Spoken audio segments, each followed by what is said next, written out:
Hey guys, Andrew Ford here, sitting down with Zach Ryan, and today we thought we'd take you through something that we thought could be add a lot of value to those people travelling to the RCRA 1/8 Buggy Nationals this coming week. We're going to recap the Nationals warm-up race, which was held yesterday on the Sunshine Coast.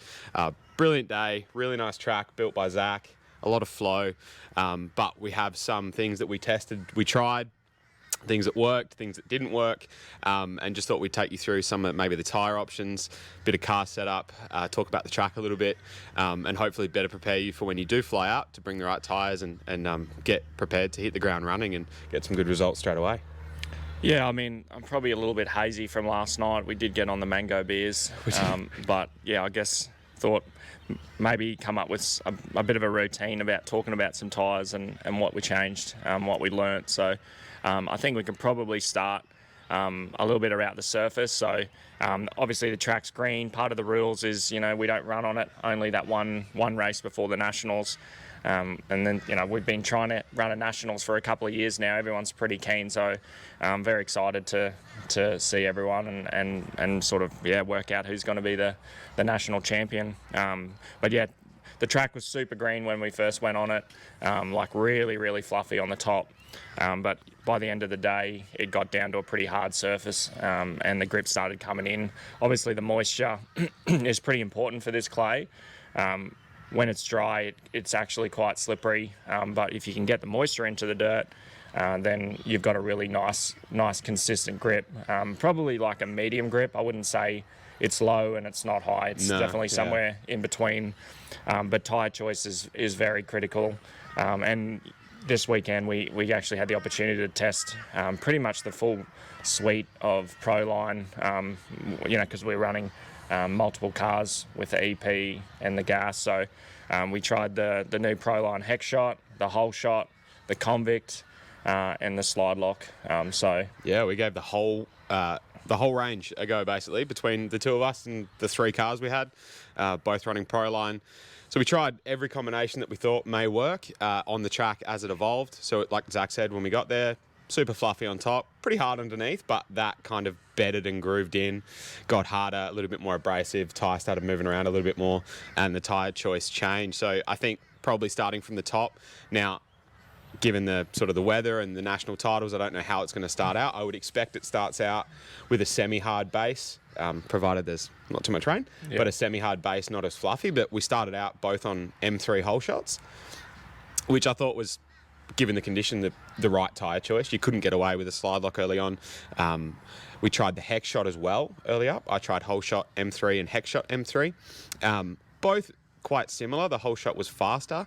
The Hex Shot maybe provided a little bit more lateral traction, but not as free in the middle of the corner. So I think the Whole Shot was the go straight up. Is that kind of what you found? Yeah, definitely. When the track's probably got a bit of moisture in it, like if we do get a bit of rain to start with, then I'd say we're going to be running on a pretty wet track to start with.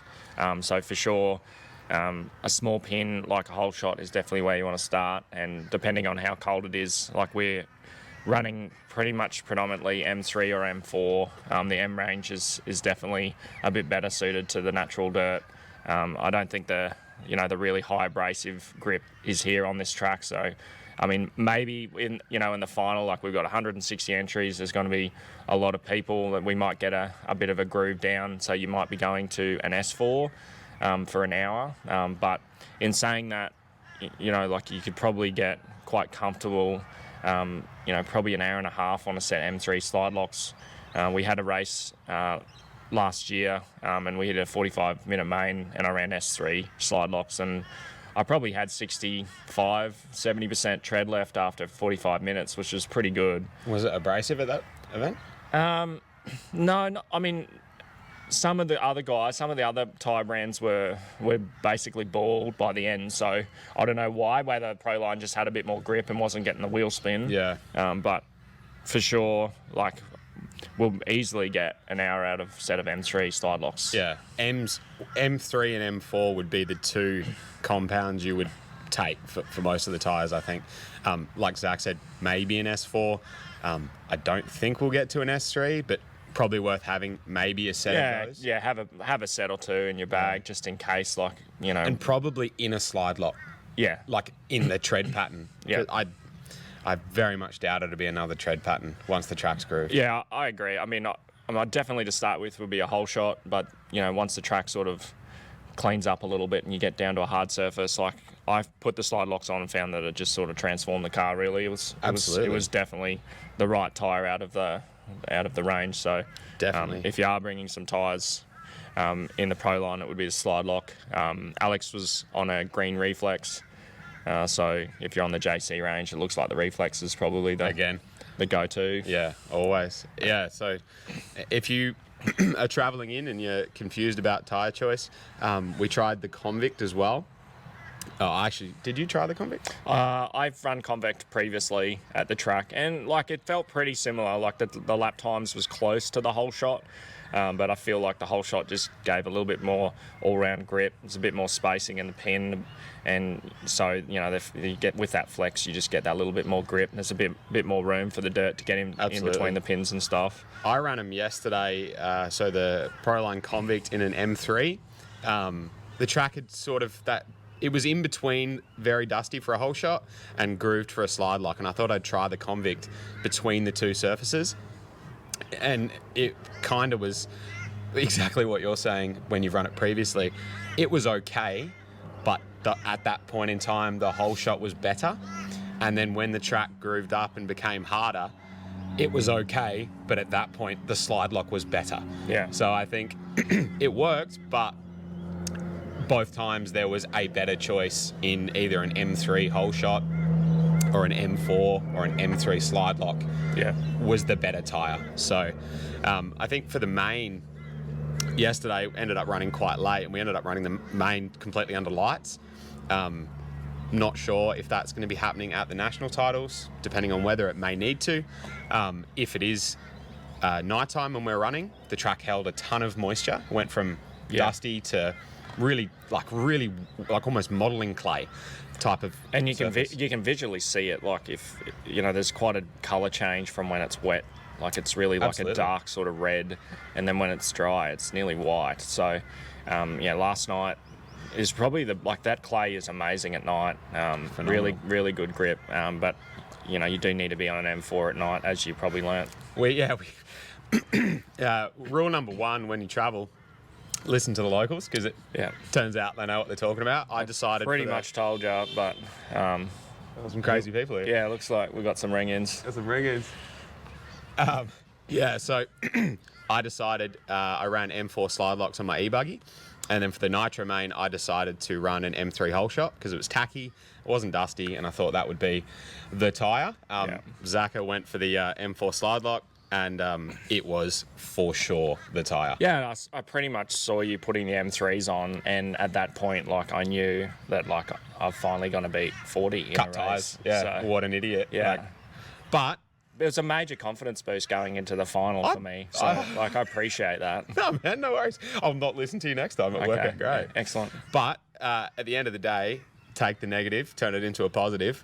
I learnt something. Yeah. That if it gets wet and it's at night, that the tyre is an M4 slide lock for sure, and a whole shot is not the go. So that's different to if it's wet and rainy. That would be a different situation, but definitely like temp drop damp at night when the track had a sort of a nice line on it, reasonably hard, that the slide lock was for sure the tyre. So Right. Moving on to, I guess, engines. I've seen a few people sort of struggling to get 7.5 minutes. Do you see that being an issue through the meet, or was it just because the track was fresh? People getting lots of wheel spin at the start, and like as the grip comes in, you know, people get a little bit more run time. I think that's why. Like the track, when it was really dusty, is a ton of wheel spin. You're just burning fuel going nowhere. So I don't think that will be a huge issue. Although the track, even on M4s, like the grip's there, but if you're driving the car aggressively, you can still get it to wheel lose spin, traction and get wheel spin. So I think fuel mileage, not many people are going to be running super long stops. I think 9s for most people will probably be unachievable. Yeah, driving at full pace. I think it's going to be difficult to get 9. I mean, most of the track, while it's got quite a bit of flow to it, and you know you've got to be sort of blipping the throttle for jump timing and that sort of thing, there's still a number of sections where you're on the gas pretty hard. Absolutely. Sort of like, Pine Hills there's not really that massive sort of straight open sections where you're getting on the gas. And I was getting 9 at the Queenslands, but I think looking at the fuel mileage, I probably struggled to get 9 at the Nationals, but I think I was pretty tapped out at 8. you never know. Like, I might just be sandbagging, and then I'll just bring it out in the final, which is probably what I'll do. Yeah, look, I commend your confidence. Yeah. You did drive a phenomenal race last night, 20 minutes, no crashes, just cutting laps, showing the young kids how it's done. Mate, to be honest, like, there is so many people really on the same pace It's in crazy. that mid pack. Like, obviously, Alex and Kyle are in their next league, but if they both have a mechanical in the semis, then it's on for new and old. Yeah. So Then I'm going to put the right tyre on and you're done. But that was, so definitely the evolution of the track changed the fuel mileage, changed the tyre choice. But after doing the warm-up, I think all the things that we tried, very much, for me, a clear decision that a whole shot and a slide lock, whole shot in an M3, and a slide lock in virtually all the compounds. yeah, Mostly M3, but M4 would be worth having for sure if it's cold. Definitely. S4 would be worth having if it does get abrasive. S3 would be worth having just in case it's abrasive and you have to run a 30 or an hour. They did have I think it was the Nats warm up before COVID cancelled everything. They had an hour main there, and the track actually dried out quite a bit, and it became abrasive, and they ended up needing to go to a medium sort of S3 or maybe even an S2. But I would say if things got abrasive, you'd be going to an S3, and that's probably as high as you'd want to go. I think an S2 would not give you the grip that you need. So, just have them in your bag. What we're saying is just bring slide locks in all the compounds and you'll be sorted. And Couple shots. this is the tricky thing with 8 scale off road. Like, we don't have controlled tyre, so it is a battle to find out exactly what, especially on a natural track that develops. If you can make your life easier by just bringing like one tyre that the locals are telling you are working. Maybe we're telling you slide locks, but secretly we know that hex shot is super fast. We're not telling people. We're not giving you any. But we wouldn't do that. No, we wouldn't do that. We actually thought, we were thinking about this last night, that doing the warm-up is like, it's such an advantage, and it's such, I suppose, like a benefit that it would be nice for us to evaluate what we've done throughout the day and then provide that to the rest of the racing public that couldn't be there as a bit of a heads up and an advantage, so that when you come, you're better prepared with your choices. We did all the testing yesterday. We made the mistakes. We tried the things that didn't work. We know what we liked, what we didn't like. We're saving you bringing tyres here because we tried it and there was a better option, and it ended up being a whole shot or a slide lock. Yeah. So saving you some time, hopefully some excess baggage, maybe some money, and hit the ground running. So I think if you strap whole shots to your car for run 1 M3s, you're going to be pretty on the money. On the money. All right, that's pretty much all we've got. We'll see you at the Nationals. See you at the Nationals.